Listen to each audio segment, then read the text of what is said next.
बिस्मिल्लाहिर्रहमानिर्रहीम। आज का हमारा टॉपिक है काला पत्थर पॉइजनिंग। ये टॉपिक मैंने इसलिए चूज किया है क्योंकि आजकल इसकी रेशो बहुत बढ़ रही है। इसकी वजह से यंग जनरेशन में अमवात बहुत ज़्यादा हो रही हैं। ठीक है, वो इसलिए कि ये बहुत आसानी से और बहुत सस्ता है। आज के महंगाई के दौर में इजीली और सस्ता अवेलेबल है। शॉप्स के ऊपर लोग जाते हैं, 10-15 रुपए देते हैं और इसको खरीद लेते हैं। और क्यों खरीदते हैं, इसकी दो वजह हो सकती हैं। या तो अच्छी नीयत से बालों को रंगना है, डाई करना है, उसमें यूज करते हैं। मिस यूज अगर हम कहें तो किसी को मारने की नीयत से या खुद मरने की नीयत से, इसे हम खुदकुशी कहते हैं। ठीक है, तो नौजवान बढ़ती हुई जो नौजवान नस्ल है, खासतौर पर 21 से 30s की जो रेशियो है, इनमें काले पत्थर इनटेक के चांसेस ज्यादा पाए जाते हैं और इन्हीं की रेशियो जो है वो डेथ की ज्यादा है। काले पत्थर बेसिकली एक वाइट क्रिस्टल की फॉर्म में एक स्टोन होता है। जब ये एयर से एक्सपोज होता है तो ये ब्राउन टू ब्लैक कलर में कन्वर्ट हो जाता है। इसके अंदर काला पत्थर के अंदर ऐसी क्या चीज होती है जो टॉक्सिसिटी कॉज करती है, जो मौत की वजह बनती है। ठीक है, वो होता है पीपीडी। एक केमिकल है जिसका पूरा नाम है पैराफिनाइलिन डाइअमाइन। ठीक है, बेसिकली जो पैराफिनाइलिन डाइअमाइन है, ये करता क्या है, जब ये हमारी बॉडी के अंदर जाता है तो मुख्तलिफ अलामात कॉज करता है। अगर इसको टाइमली ट्रीट ना किया जाए तो इंसान की 4 से 6 घंटे के अंदर डेथ हो सकती है। ठीक है, ये काला पत्थर जो है ना, ये जितने भी हमारे हेयर डाइज हैं जो औरतें भी यूज़ करती हैं, मर्द भी यूज़ करते हैं, आजकल तो बच्चे भी यूज़ कर रहे हैं, जिनके ख़ासतौर पर जो डॉक्टर्स बनते हैं, मेडिकल स्टूडेंट जो हम जैसे, इनके वाइट बाल जल्दी आ जाते हैं तो वो उनको जल्दी इसका इस्तेमाल करना पड़ जाता है। ठीक है, तो वो तो एक हुआ ना कि गुड नीयत से हम लोग कर रहे हैं कि बालों को रंगना है। तो उन्हीं में से कुछ ऐसी आवाम भी होती है जो छोटे मोटे घरेलू झगड़े की वजह से, सास से झगड़ा हो गया, दरानी जिठानी से झगड़ा हो गया, घरेलू कुछ इश्यूज ऐसे होते हैं या मनपसंद रिश्ता नहीं हुआ, तो वो मरने की नीयत से इसका इंटेक कर लेते हैं या फिर किसी को मारने की नीयत से इसका इंटेक कर लेते हैं। क्यों? इसलिए कि इसका जायका कोई होता नहीं है, खाने में डाल दिया, अगले ने खाना खाया बड़े मजे से और बाद में मौत वाक़ई हो गई।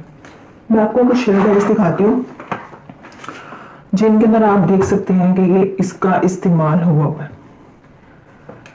अब ये खेड़ा है ओलिविया का। ठीक है, इसमें आप देखेंगे कि इसके जो इंग्रेडिएंट्स हैं उसके अंदर पैराफिनाइलिन डाइअमाइन ये लिखा हुआ है। ठीक है, this is basically that one जो कि ये शेड्स बनाता है। ये शेड्स जो है डिपेंड करते हैं कि इसके अंदर पैराफिनाइलिन डाइअमाइन की कितनी क्वांटिटी, कितनी परसेंटेज यूज हुई है, उसके हिसाब से ये शेड बनते हैं। ठीक है, इसी तरह आप यहाँ पे भी देख सकते हैं। यहाँ पे इसके इंग्रेडिएंट्स में देखें, ये लिखा हुआ है पैराफिनाइलिन डाइअमाइन। ठीक है, तो ये कुछ ऐसे जो है वो बल्कि एवरी हेयर डाई में यूज होता है, लेकिन आजकल एक बहुत ट्रेंड कर रहा है हेयर डाई, जो कहते हैं कि कोई का आप शैम्पू की तरह यूज करें और आपके जो है वो बाल जो होते हैं वो कलरफुल हो जाते हैं, जिस तरह का मर्जी आप शेड देना चाहें।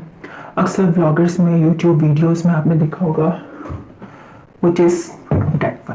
ठीक है, जहां पर क्लियर कट लिखा हुआ है नो पीपीडी, इट्स मीन इसमें पैराफिनाइलिन डाइअमाइन जैसा केमिकल कोई यूज नहीं हुआ हुआ। तो आप इसको यूज कर भी सकते हैं, नहीं भी, it depends upon you. Okay, अब हम जरा इसके बात करते हैं करता क्या है। जैसे ही बॉडी में जाता है, इसकी ओरल फॉर्म में इसको मोस्टली इंजेस्ट किया जाता है। ठीक है, ट्रांसडर्मल ऐसा हो सकता है कि कोई जो है वो स्किन से किसी को एलर्जी है, डर्मेटाइटिस वगैरह हो गया, स्वेल हो गया, एक्यूट। ठीक है, तो वो इसकी डोज पे डिपेंड करता है, लेकिन मोस्टली हम इसको इंजेस्ट करते हैं ओरल फॉर्म में। एक्सीडेंटल भी इंजेस्ट किया जा सकता है, किसी ने खाने में मिला के दे दिया, या मोस्टली 85% जो है वो ड्यू टू जो है वो सुसाइड की वजह से इसकी टॉक्सिसिटी होती है। ठीक है, अब बेसिकली क्या हुआ, जैसे बंदे ने खाया, ठीक है, जैसे ही ये हमारे ओरल कैविटी में जाता है तो विदिन 15 to 20 मिनट्स ये क्या करवाता है, फर्स्ट इसका सिम्टम आता है वो आप देख लें, सर्वाइकोफेशियल एडिमा होता है। ठीक है, सर्वाइकोफेशियल एडिमा बेसिकली क्या होता है, आपका फेस का जो नेक होती है ये सारी स्वेल कर जाती है, जिसकी वजह से सांस की नाली तंग हो जाती है। और अगर टाइमली सांस की नाली को यानी हम जो एयर है प्रॉपर हमारी टिश्यूज में लंग्स में नहीं जाएगी, उसका ब्लड जो है उस ऑक्सीजन को कैरी करके हमारे टिश्यू के सेल्स तक नहीं पहुंचाएगी, तो डेथ हो जाती है। इसलिए हमें टाइमली न सिर्फ वेंटिलेशन देनी है, वेंटिलेशन से काम नहीं चलता। ठीक है, क्योंकि वेंटिलेशन तो हम बाहर से उसको ऑक्सीजन दे रही है, लेकिन अंदर से ट्रेकिया की जो नाली वो कंप्रेस हुई हुई है, वो तो बंद हुई हुई है, लेरंग सारा उसका सोजन हुई हुई है, एडिमा हुआ हुआ है। तो हमें कोई ऐसा ट्रैक बनाना है बाहर से जिसकी वजह से इंसान सांस ले सके, and that is called tracheostomy. Tracheostomy के लिए हमें फौरन से ईएनटी स्पेशलिस्ट को इन हैंड लेना है और उससे हमने कॉन्टेक्ट करना है, वो ट्रेकियोस्टमी करेगा। ठीक है, सेकेंड नंबर पे ये क्या करता है, किडनी डैमेज कॉज करवा सकता है। किडनी डैमेज कैसे ही करवाता है, रेप्टोमायोलाइसिस। रेप्टोमायोलाइसिस बेसिकली क्या होता है कि ये मसल्स के जाके इंजरी कॉज करता है। ठीक है, और मसल्स में से प्रोटीन्स और जितने भी इलेक्ट्रोलाइट्स होते हैं वो जाके किडनी और हार्ट को डैमेज करते हैं। तो कैसे पता चलेगा हमें कि रेप्टोमायोलाइसिस हो रही है, किडनी फेलियर में जा रही है? हम देखते हैं कि पोटेशियम लेवल्स जो है वो रेस्ट होंगे, सीपी के लेवल्स जो है वो हमें रेस्ट मिलेंगे। ठीक है, जब हम ब्लड का टेस्ट करवाएंगे। और दूसरा हमें कोला कलर यूरिन मिलेगा।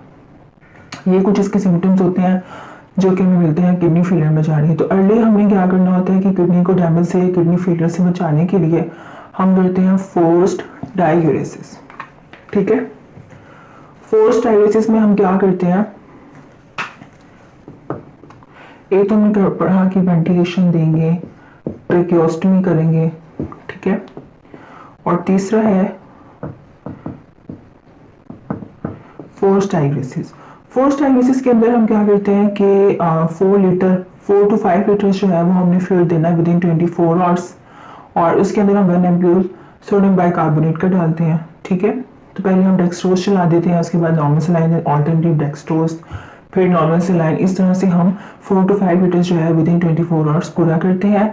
और साथ में हम लासिक्स देते हैं 40 mg फ्यूरोसिमाइड देते हैं बीडी में। ठीक है, इसके अलावा हमें क्या देना होगा, आप दे सकते हैं बल्कि देते हैं डेट इंजेक्शन सोलोकॉर्टिक हम देते हैं 250 mg TDS में।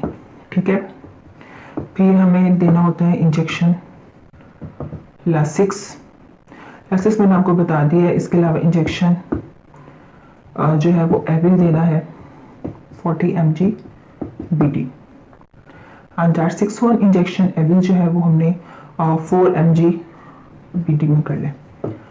ठीक है, ये हमने देनी है। इसके अलावा सोलोकॉर्टिक्स हो गया, एविल, लासिक्स, फ्लूइड्स देने हैं हमने, वेंटिलेशन करनी है, ट्रेकियोस्टमी करनी है। तो मोस्ट इंपॉर्टेंट कॉम्प्लिकेशन जिसकी वजह से जो है जो अर्ली कॉम्प्लिकेशन है और जो मोस्ट कॉमन कॉज है डेथ की, डेट इज सर्वाइकोफेशियल एडिमा। अगर इसकी टाइमली हम जो है वो पैसेज नहीं क्लियर करेंगे, एयरवे नहीं क्लियर करेंगे, ठीक है, ब्रीदिंग मेंटेन नहीं करेंगे, तो पेशेंट की डेथ हो जाती है। तो इसलिए most important and definitive treatment is tracheostomy. ठीक है, इसकी कोई एंटीडोट जो है अब तक अवेलेबल नहीं। जैसे इंसान जो है पॉइजनस इंजेक्शन के साथ आता है, उसके एंटीडोट लगाते हैं, जैसे ओपी पॉइजनिंग के अंदर हम देते हैं एट्रोपिन, तो वो रिकवर कर जाता है। इसके अंदर कोई एंटीडोट नहीं है, इसलिए इसकी कॉम्प्लिकेशन से हमने इसको कॉम्प्लिकेशंस के लिहाज से ट्रीट करना है। ठीक है, इसके अलावा ये इसके अंदर LFTs भी रेज हो सकते हैं, हेपेटाइटिस, इसके अलावा ये हार्ट डैमेज कर सकता है, मायोपेरिकार्डाइटिस एंड मायोकार्डाइटिस भी हो सकता है। ठीक है, तो इसलिए सिम्टोमेटिकली ट्रीट करना है। और सबसे ज़्यादा जो इसका ये ट्रीटमेंट करने के बाद पब्लिकली हमें लोगों को ये अवेयर करने की ज़रूरत है कि कोई बच्चों का खेल नहीं है, ये एक पॉइजनस है। ठीक है, जिसको आप इनटेक करोगे तो आपकी मौत सच में वाक़या हो सकती है। दैट डजंट मीन कि आप इंजेस्ट करो, कुछ अरसे के लिए सिम्टम डॉक्टर ट्रीट कर दें, अलामात आए और उसके बाद आप घर वापस आ जाओ कि हमने तो माँ बाप को डराना था कि हमारा रिश्ता कर दें। ऐसा नहीं है, इससे सच में मौत वाक़या हो सकती है। ठीक हो गया। और दूसरा हम जो हुकूमत गवर्नमेंट को चाहिए कि वो इसकी जो ये हम लेते हैं बरामद करते हैं ट्रांसपोर्ट करवाते हैं काला पत्थर, ठीक है, तो उस पर पाबंदी लगाए, शॉप्स में इस पे पाबंदी लगाए कि काला पत्थर जो है इस तरह कोई भी मुंह उठा के आ जाए उसको नहीं देना, ठीक है। और दूसरा, जो लोग हॉस्पिटल्स में काला पत्थर पॉइजनिंग के साथ आते हैं उनके घर वालों पर FIR होनी चाहिए, और जब बंदा ठीक हो जाए उस पर खुद पे भी FIR होनी चाहिए, ठीक है, कि भाई ऐसा क्या मसला था कि तुम्हें ये जहर लेके अपनी मौत जो है वो तुमने चुन ली है, इस दुनिया से चला जाएगा लेकिन आखिरत में तो पकड़ है, ठीक है। तो खैर जिन लोगों ने मेरे लेक्चर सुना, लोगों को तो बिल्कुल भी काला पत्थर पॉइजन लेने की ज़रूरत नहीं है, ये आप लोगों ने देख लिया कितना डेंजरस है। बाकी डाई इस्तेमाल करें लेकिन सिर्फ बालों के लिए, खाने के लिए नहीं। थैंक यू सो मच, अल्लाह हाफिज़।